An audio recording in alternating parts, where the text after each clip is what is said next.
smartest guy right here right now. I'll tell you that right now. That's good. What excites you the most about this season? Excites me the most about this season is the feeling that we have right now. It's hard to describe if you're not around there every day. You know what I mean? It's the type of atmosphere that we have of just, like you guys said, all about ball. All coach talks about faith, family, football. You know, the belief that your belief in whether you believe in God or somebody else higher above, you know, that comes first, and then family. And you know, people are like, well, you know, what about football school? All that stuff. All that stuff comes with it. You know, we don't have our names on the back of our jerseys at USC, but it is your last name that you represent. And if you represent it well on and off the field, you're doing the right thing. And then comes football. Everything comes else after that.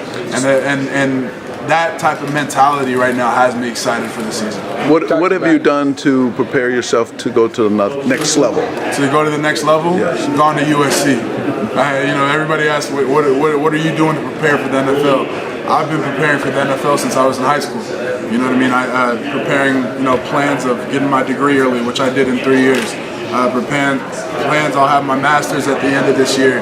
And plans of going to law school, things like that, all in the future. Being a professional is something that I've been doing ever since I signed a letter of intent to go to USC. My whole thing with the whole rivalry thing between Notre Dame and UCLA is that on the field, I hate them both, right? Respect them off the field. I was just chatting it up with Connor, another offensive tackle on the other side of town. Great player, complimented him, just met him yesterday for the first time. We have respect for our opponents, and sometimes we hang out with them off the field.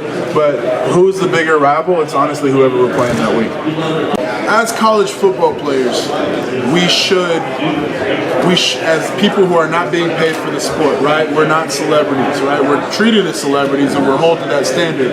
As people who are not paid for this sport, the only thing that we should see on ESPN about us is the stuff that makes money, which is football, on the field. The fact that at USC for the past 3 to 4 years that I've been here, that every year we're going into the season talking about other things other than football, it's extremely distracting.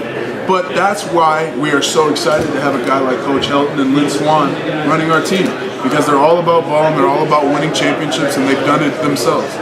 My advice to any recruit is that you should not choose a school for the coaching staff for obvious reasons. They might not be there for the rest of the time you're there. You choose a school because of the school.